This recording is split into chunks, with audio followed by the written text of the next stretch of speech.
सारा थॉम्पसन अपने 12वें जन्मदिन के लिए उत्साहित थीं। उसके माता पिता ने उसे अभी तक की सबसे बड़ी पार्टी का वादा किया था और पूरी कक्षा को आमंत्रित किया गया था।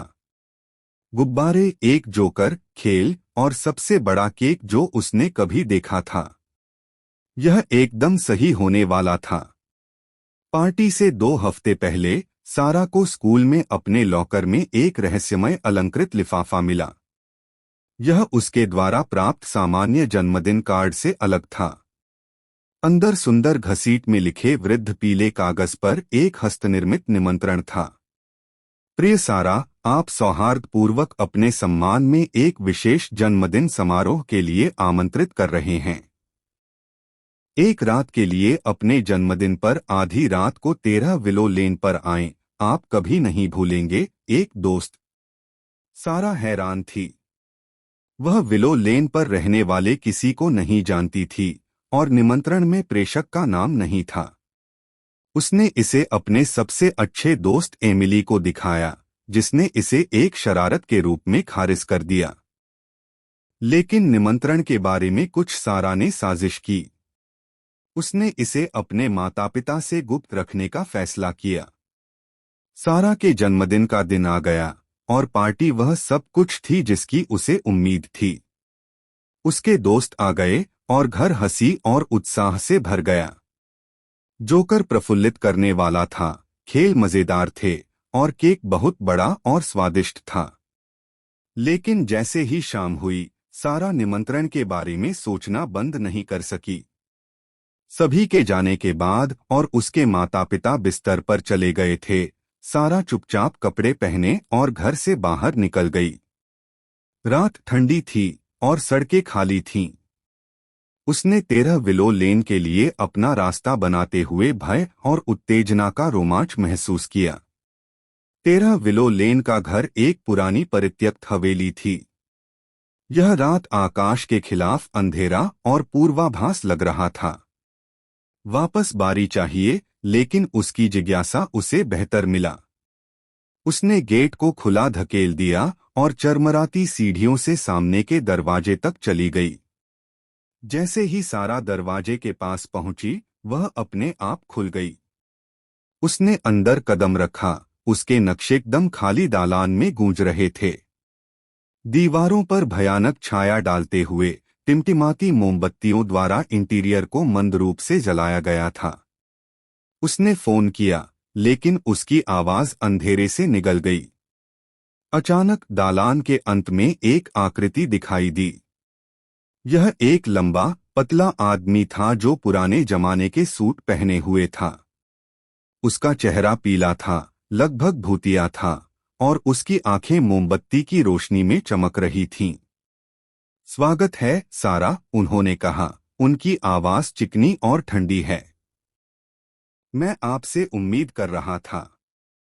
सारा को लगा कि उसकी रीढ़ की हड्डी में ठंडक है। आप कौन हैं? उसने पूछा, उसकी आवाज कांप रही है। आदमी मुस्कुराया। मैं मिस्टर ब्लैकवुड हूं और आज रात आप हमारे विशेष उत्सव में सम्मानित अतिथि हैं। मिस्टर ब्लैकवुड ने सारा को एक भव्य, धूल भरे बॉलरूम में ले जाया।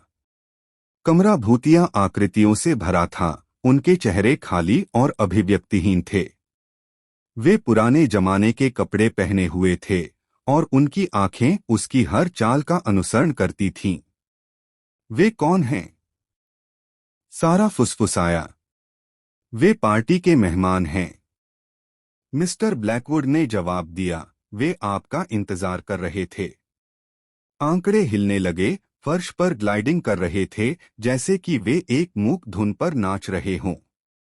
सारा का डर बढ़ गया, लेकिन वह अजीब तरह से उनके प्रति आकर्षित महसूस कर रही थी। मिस्टर ब्लैकवुड ने उसे कमरे के केंद्र में निर्देशित किया। यह उत्सव शुरू होने का समय है, उन्होंने कहा। हॉल के माध्यम से उनकी आवाज गूंज रही है। एक विशाल अलंकृत केक को कमरे में रखा गया था, जो मोमबत्तियों से ढका हुआ था। यह प्राचीन लग रहा था, जैसे कि इसे वर्षों पहले बनाया गया था और इस क्षण के लिए संरक्षित किया गया था। मिस्टर ब्लैकवुड ने सारा को चांदी का चाकू सौंप दिया। एक इच्छा करो सारा, उन्होंने कहा। सारा झिझक तो चाकू ले लिया और केक में कटौती। जिस क्षण चाकू ने केक को छुआ, कमरा एक गगनभेदी गर्जना से भर गया। मेहमान एक ऐसी भाषा में जाप करने लगे जिसे सारा समझ नहीं पाई।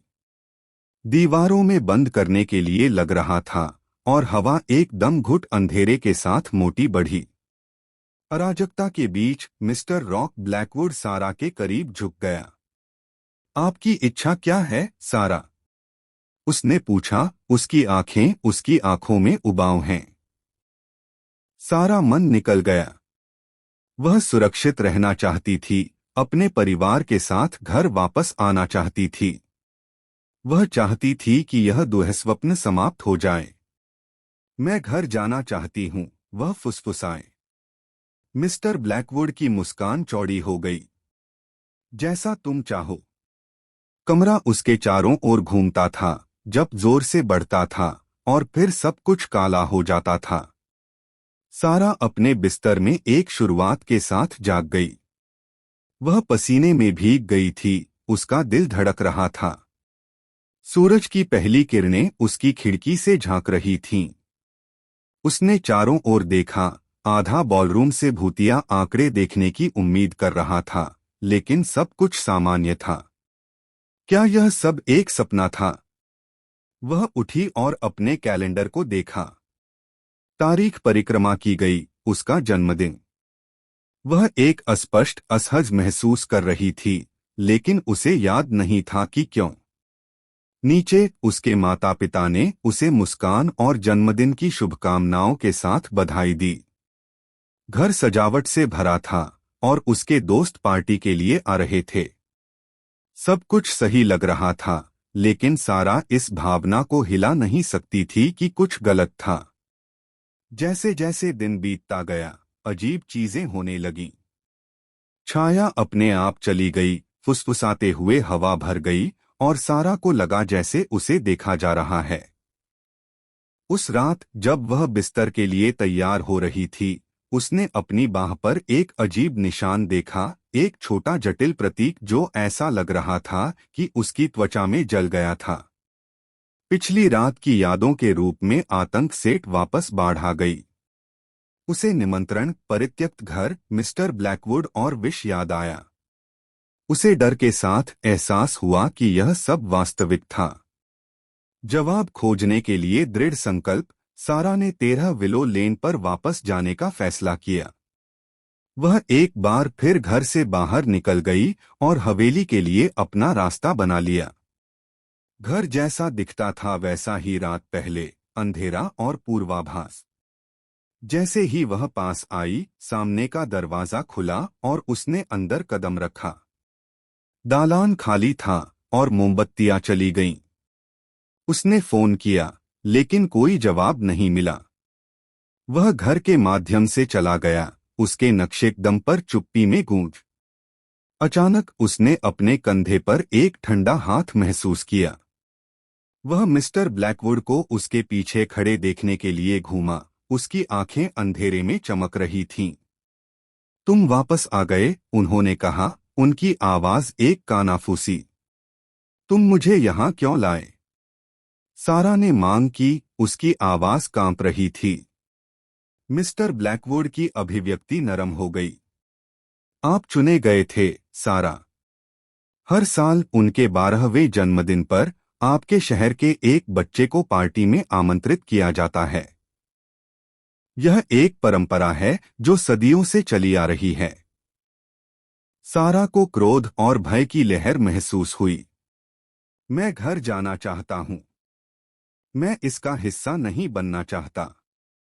मिस्टर ब्लैकवुड ने सिर हिलाया। मैं समझता हूं। लेकिन एक बार आप चिन्हित किया गया है, वहां कोई बच रहा है। आपका क्या मतलब है? सारा ने पूछा, उसकी आवाज कांप रही है। निशान आपको इस जगह से बांधता है, मिस्टर ब्लैकवुड ने समझाया। अब आप हमेशा के लिए उत्सव का हिस्सा हैं।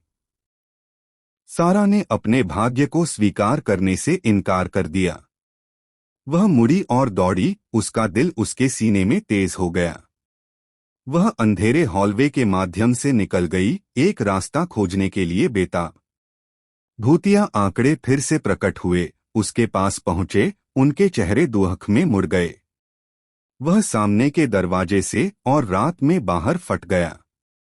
जब तक वह अपने घर नहीं पहुंची, उसने दौड़ना बंद नहीं किया।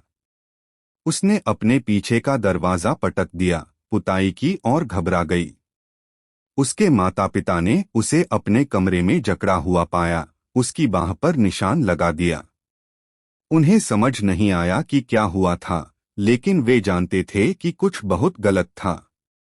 जैसे जैसे साल बीतते गए, सारा अपने 12वें जन्मदिन की रात को कभी नहीं भूली। निशान उसकी बाह पर बना रहा, 13 विलो लेन में हवेली से उसके संबंध का एक निरंतर अनुस्मारक। उसने एक सामान्य जीवन जीने की कोशिश की, लेकिन छाया और फुसफुसाहट ने उसे कभी नहीं छोड़ा। वह जानती थी कि उसे देखा जा रहा है, कि पार्टी के मेहमान हमेशा पास थे, अगले बच्चे के चुने जाने की प्रतीक्षा कर रहे थे। उसने अभिशाप को तोड़ने और दुःस्वप्न से खुद को मुक्त करने का एक तरीका खोजने की कसम खाई। लेकिन गहराई से उसे डर था कि वह कभी नहीं बचेगी, कि हवेली और उसके भूतिया निवासी उसे हमेशा के लिए परेशान करेंगे। और हर साल अपने जन्मदिन पर उसने निमंत्रण की खींच को महसूस किया, उत्सव का एक द्रुतशीतन अनुस्मारक जो वास्तव में कभी खत्म नहीं होगा।